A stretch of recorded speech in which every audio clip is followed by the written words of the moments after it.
النهارده هنعمل مع بعضينا بسكوت اقتصادي من غير لبن ولا بيض ولا مكنة ولا هنعمله بطريقة سهلة وبسيطة. مقاديره موجودة معايا عندكم في كل بيت. انا معايا هنا كوباية دقيق ندخلها اللي عاوز يكتر الكمية كترها. معايا نص كوباية سمنة، ممكن تعمليها نصها زيت ونصها سمنة، مش اي مشكلة. انا دلوقتي ضفت نص كوباية سمنة،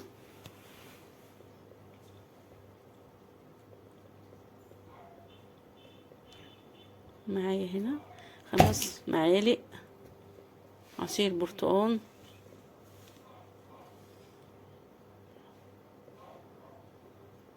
معايا 5 معالق سكر بودر. هضرب السكر مع السمنة مع العصير. انا هضيف الدقيق بالتدريج عشان ما يبقاش فيها تكتلات زي ما حضراتكم كده شايفين معايا في الفيديو، واقلب. احنا بنقلب البسكويت، ما بنعجنش فيه عشان البسكويت بتاعنا ميبقاش ناشف. انا قلبت الخليط زي ما انتوا كده شايفين. هضيف بقية كمية الدقيق،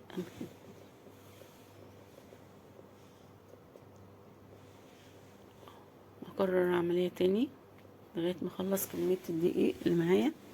انا قلت معايا في الاول، معايا هنا معلقة بيكنج باودر صغيرة ممسوحة مش مليانة، حطيتها بقى الخليط واقلبها.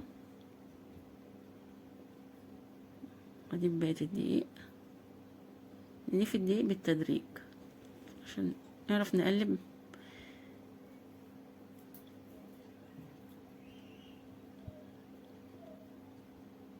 اللي حابب برضك يعملها بالمية يعملها، مفيش اي مشكلة، بس انتوا عارفين نكهة البرتقال بتبقى حلوة في البسكوتات. انا خلاص قلبت الخليط زي ما انتوا شايفين كده. اقلب بايدي، اقلب بايدي زي ما حضراتكم كده شايفين. انا بلم العجينة طريقة سهلة وبسيطة، مش مكلفة، حاجة بسيطة خالص هنفرح بيها اولادنا.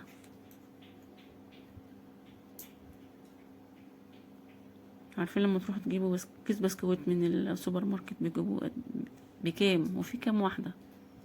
5 6 قطع. لكن الكوباية بإذن الله هتطلع معايا كمية. ما تشوفوا معايا بردك في الفيديو، كوباية هتطلع لنا كمية حلوة مش قليلة. حضراتكم لو انتوا بردك عاوزين تضيفوا كمية ضعفوها، كوبايتين نص كيلو براحتكم، بس طبعا هتضعفوا بقية المقادير.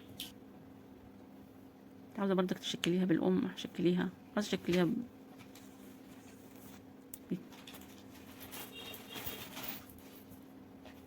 انا لقيت العجينة بتاعتي عاوزة حبة دقيق، ضفت لها معلقة.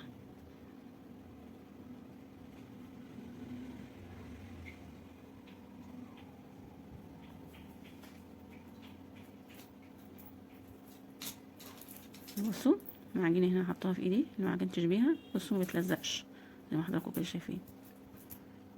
معايا صاج مسحة زيت. فردتي كيس تلاجة من تحت وكيس تلاجة من فوق، وفردتها بالشفا زي ما حضراتكم كده شايفين، وقطع بالقطاعة اللي شكل القلب ديت.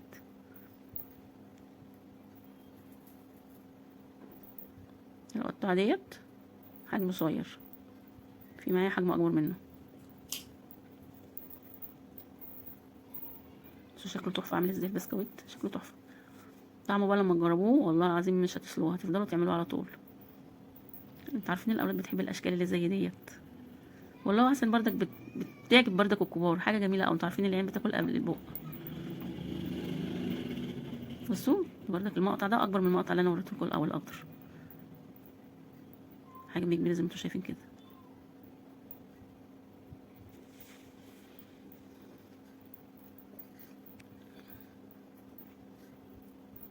لما بنعمل حاجه زي كده في بيتنا بيبقى خير في بيتنا، بتقومي بتشيليش هم حاجه تشتريها من تحت، بتجيبي وتقعدي تفطري وتدي اولادك بردك في اللانش بوكس.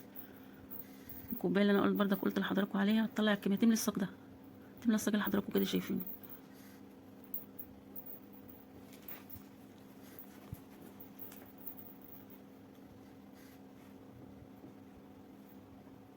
وبيستوي على طول، ما بيدخل الفرن ما بياخدش ربع، ما بياخدش ولا ربع ساعه، حراره 160 دخله الفرن بيستوي على طول.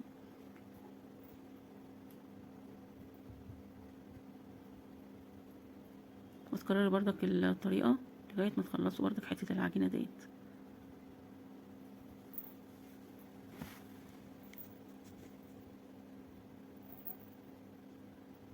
تسلكي بردك كده بشوكه او حرف السكينه بعد ما تعملي بالشكل. انا جبت الشوكه قعدت اعمل الشكل كده عشان البسكوته ما تبقاش ساده. ممكن برضك تعمليها بحرف الشوكه، تعملي لها كده نغزات كده، تخرميها كده زي البسكوت اللي احنا برضك بنشتريه. البسكوت اللي هو احنا بنشتري بتاع الاطفال اللي بنحط لهم في الشاي ده، نفس الشكل. نعملها كده بالشوكه عشان تبقاش شكلها ساده. عاوزين تسيبوها ساده مفيش اي مشكله برضك. وبرضك بلم العجينه وارجع برضك افردها تاني، بكرر العمليه تاني لغايه ما اخلص حته العجينه. احط كده كيس التلاجة من فوق وبفرد بالنشابه.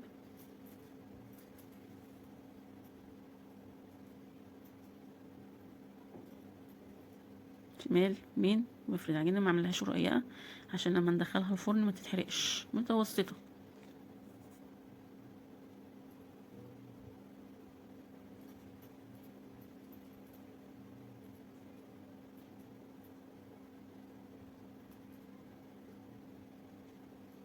احنا عاملين البسكوت ده اقتصادي عشان مش عاوزين نكلف حد.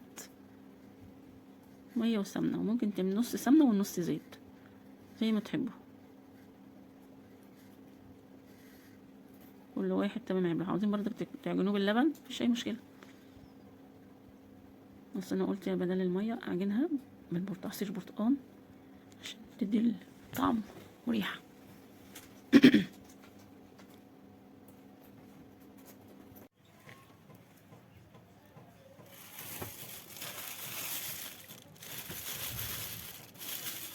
انا خلصت طلعت البسكوت بتاعنا من الفرن زي ما حضراتكم كده شايفين. ايه رايكم؟ تحفه، منظور يفتح النفس.